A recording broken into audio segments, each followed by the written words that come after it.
In the beginning, God created the heavens and the earth. That is the first verse in Genesis, which is the first chapter in the Bible of the Old Testament. And today I was reading it because last night I was listening to like a daily devotional that like helps you go to sleep, where they like read parts of the Bible. And the man that was on there read, "In the beginning, God created the heavens and the earth. Now the earth was formless and empty. Darkness covered the surface of the watery depths, and the Spirit of God was hovering over the surface."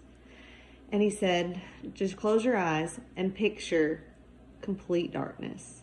Nothing. Absolutely nothing. There's no couch for you to sit on. There's no stars in the sky.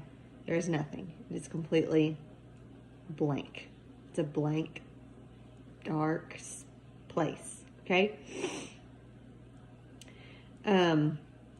And then it says, then God said, "Let there be light." And there was light. God saw that the light was good, and God separated the light from the darkness. He called the light day, and the darkness he called night. There was an evening and there was a morning, one day. So on the first day, God created the heavens and the earth, but on the first day, God created light. And light is mentioned or referenced in the Bible over 200 times. So, and it's referencing that God is our light. Okay, God created the light. God is our light.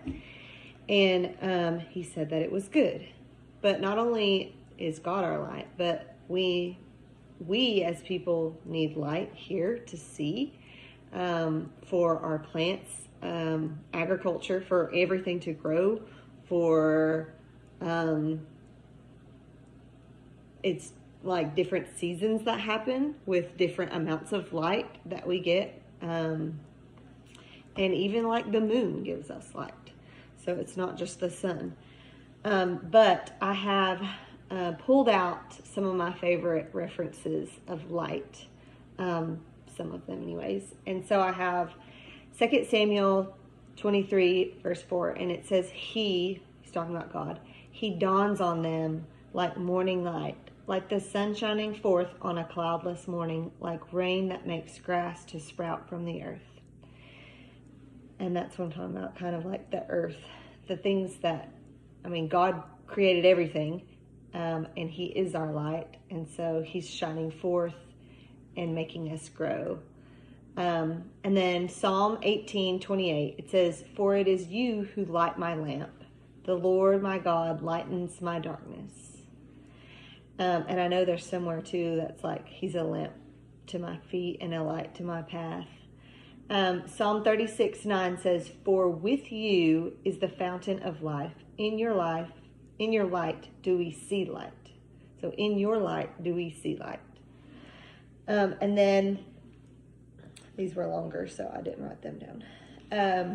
Isaiah 60:19 through 20. It says, "The sun will no longer be your light by day, and the brightness of the moon will not shine on you.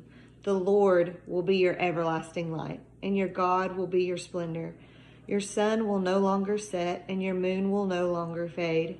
For the Lord will be your everlasting light, and the days of your sorrow will be over."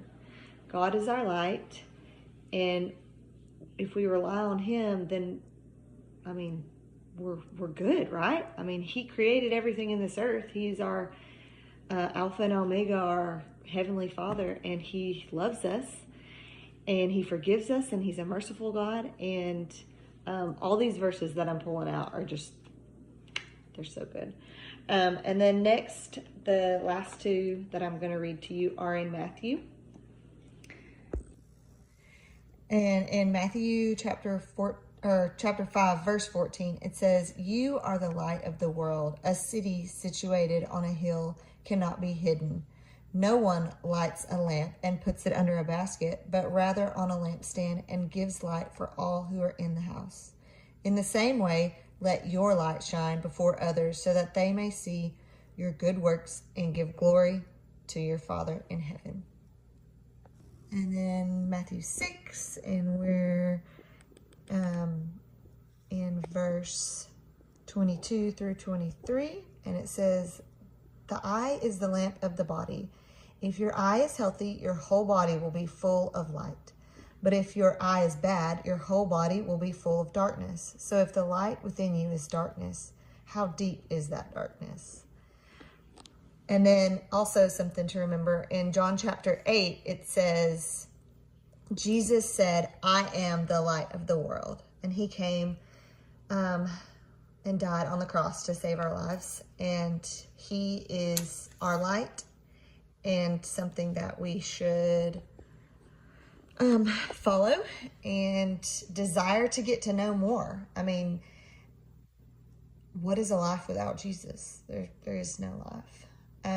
So I encourage you to jump in your word and read it. It's so good. And I hope y'all have a happy Saturday.